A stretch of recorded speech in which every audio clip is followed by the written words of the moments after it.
Mr. Chair, marami nga po tayo na obserbahan na you use the term inconsistencies, but I would like to be more direct. Kasinungalingan po talaga. At lantarang kasinungalingan naman po yung mga sinasabi nito. Hindi naman po bago sa kanila ang pagsisinungaling. Naobserbahan na po natin ito on the record and in public very many times. Sabi nga, dito sa kaso na ito, ang sinungaling ay asawa ng magnanakaw. Kaya ito po talaga yung nakikita natin. Isang very glaring na kasinungalingan ay yung kahapon po sa statement, sa sworn statement po nila, ay na 2 to 3% lang daw ang kinikita nila sa bawat kontrata. Kahit naman po hindi ka eksperto sa larangan ng construction o engineering, obvious naman po na kasinungalingan ito. Meron pa po, sabi po nila, when Senator Tulfo was questioning them, sabi niya po, minsan daw po, lugi pa daw siya.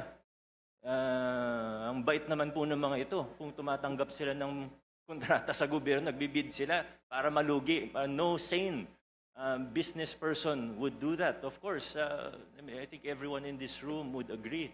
Sinasabi nila 2 to 3% yung normal, 5% daw pag sinuwerte. Pag kinumpute po natin, alam ko medyo, Mr. Chair, with all due respect, if we just apply simple logic, it is already clear that they are lying. Although alam ko medyo iba kasi yung logic na ginagamit nila sa universe po nila. Pero pag tiningnan po natin logically, 2 to 3% of even 100 billion, 2 to 3 billion pesos lang po ito. Sila naman po yung nagmalaki at nag-flaunt. Pinagyabang po nila yung lifestyle nila. Na sobrang sabi nga po nila sa isang interview, 11 digits. Sabi po nila, pinagyayabang nila, 11 digits. Sabi ni Ma'am Cesara, 11 digits ang assets nila. So hindi bababa sa 10 billion. Nakita po natin, isang jade lang nila sa sa office nila, 100 million na kagad yun. Yung mga sasakyan, if they paid the correct taxes, it would easily reach almost 1 billion, if not more than 1 billion. How will you afford that if you're only earning 2 to 3% profit? Sabi naman nila, wala silang private contracts. Ayaw na daw nila sa private kasi maliit ang kita. Nasa interview din po nila. So, buti na lang po ang isda ay nahuhuli sa sarili nilang bibig.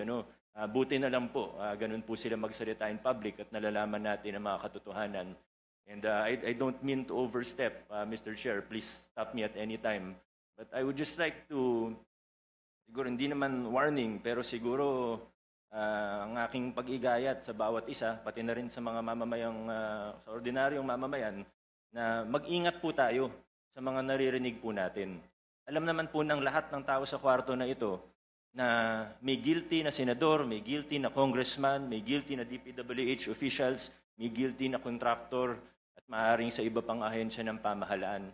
Pero sa puntong ito, nakikita po natin, hindi lang sila basta naglalaglagan, gusto nila magulo ang kwento. Gusto nila lituhin tayo. Gusto nila na hindi na natin malalaman kung ano totoo para eventually mawawala na lang na parang bula. Magkakalituhan na tayo, hindi na natin malalaman kung anong totoo sa hindi. Magbabanggit na lang ng kung ano, na wala naman silang pruweba o ebidensya. Sa mga pangalan na nabanggit niya po kahapon, naniniwala ako may iba doon, totoo.